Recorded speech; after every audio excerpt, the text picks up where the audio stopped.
कुएं का पानी। एक किसान बहुत परेशान था। उसे अपने खेतों को सींचने के लिए पानी की जरूरत थी। इसीलिए वह कई दिनों से अपनी जमीन के आसपास किसी कुएं की तलाश कर रहा था। इसी तलाश में वह घूम ही रहा था कि अचानक उसे एक कुआं दिखा। यह कुआं उसके खेतों से बहुत नजदीक था, इसलिए किसान बहुत खुश हुआ। उसने सोचा कि अब उसकी परेशानी खत्म हो गई। यह सोचकर वह खुशी खुशी घर चला गया। अगले दिन वह पानी लेने कुएं पर पहुंचा। जैसे ही उसने कुएं के नजदीक रखी बाल्टी कुएं में डाली, वहां एक आदमी आ धमका। वह किसान से बोला, यह कुआं मेरा है, तुम इससे पानी नहीं ले सकते। अगर तुम इस कुएं से पानी लेना चाहते हो तो तुम्हें इस कुएं को खरीदना होगा। यह बात सुनकर किसान कुछ देर रुका और फिर मन ही मन सोचने लगा कि अगर मैं इस कुएं को खरीद लूं तो मुझे कभी पानी की कमी नहीं होगी और न ही मुझे पानी के लिए इधर उधर भटकना पड़ेगा। फिर क्या था, दोनों के बीच एक रकम तय हुई। किसान के पास उतने पैसे तो थे नहीं, लेकिन वह यह मौका छोड़ना नहीं चाहता था। इसलिए किसान ने उस आदमी को अगले दिन वह रकम देने का वादा किया और घर की ओर चल दिया। किसान के लिए कुआं खरीदने का यह अच्छा मौका था, इसीलिए वह इस काम में जरा भी देर नहीं करना चाहता था। घर पहुंचते ही उसने अपने करीबियों और दोस्तों से इस बारे में बात की और कुएं के लिए तय हुई रकम का इंतजाम करने में जुट गया। थोड़ी भगदौड़ और कोशिश के बाद आखिरकार उसने वह रकम जमा कर ली। अब वह पूरी तरह से निश्चित हो चुका था कि उसे कुआं खरीदने से कोई नहीं रोक सकता। जमा हुए पैसों को लेकर वह फिर घर चल दिया। उसे बड़ी बेसब्री से इंतजार था कि कब रात खत्म होगी और वह कुआं खरीदने जाएगा। इसी सोच में वह पूरी रात सो नहीं सका। अगले दिन सुबह होते ही वह कुआं खरीदने निकल पड़ा। उस आदमी के घर पहुंचा। किसान ने उसके हाथ पर पैसे रखे और कुएं को खरीद लिया।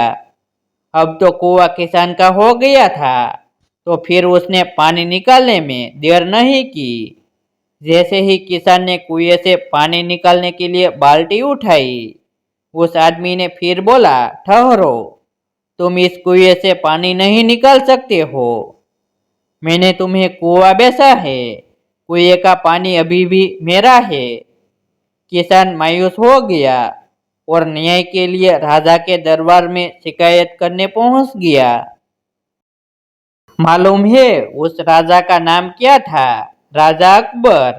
राजा अकबर ने उस किसान की पूरी कहानी सुनी और फिर उस आदमी को दरबार में बुलाया जिसने वह कुआं बेचा था। राजा का फरमान सुनते ही वह आदमी भागा भागा दरबार में हाजिर हो गया। राजा ने उसे पूछा, जब तुमने इस किसान को अपना कुआं बेच दिया तो फिर इसे पानी क्यों नहीं लेने दे रहे हो? आदमी बोला, महाराज, मैंने इसे केवल कुआं बेचा था, पानी नहीं। यह बात सुनकर राजा भी सोच में पड़ गए।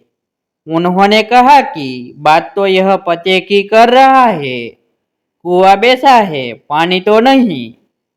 काफी देर सोचने के बाद जब इस समस्या को सुलझाने में वह नाकाम हो गए तो उन्होंने बीरबल को बुलाया। बीरबल बहुत ही बुद्धिमान था, इसीलिए राजा अकबर किसी भी मामले पर फैसला लेने से पहले उसकी राय जरूर लेते थे। बीरबल ने एक बार फिर दोनों से उनकी समस्या पूछी।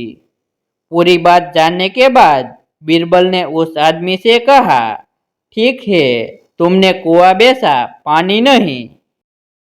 फिर तुम्हारा पानी किसान के कुएं में क्या कर रहा है? कुआं तुम्हारा नहीं है, फौरन अपने पानी को कुएं से बाहर निकालो। बीरबल का इतना कहते ही उस आदमी को समझ आ गया कि अब उसकी चालाकी किसी काम नहीं आने वाली। उसने राजा से फौरन माफी मांगी और माना कि कुएं के साथ उसके पानी पर भी किसान का पूरा अधिकार है।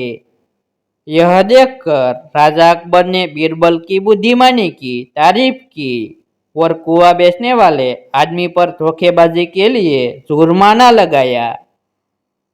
सीख, अपने आप को दूसरे से अधिक चालाक नहीं समझना चाहिए। साथ ही धोखा देने की आदत से भी दूर रहना चाहिए, क्योंकि कोई ऐसा भी हो सकता है जो आपसे भी अधिक बुद्धि का इस्तेमाल करना जानता हो। ऐसे में आपका धोखा पकड़ा जाएगा और आपको अपने किए का भुगतान करना होगा। जैसे इस कहानी के अंत में कुआं बेचने वाले आदमी को करना पड़ा। ऐसे ही नए नए वीडियो देखने के लिए हमारी YouTube चैनल सब्सक्राइब करें।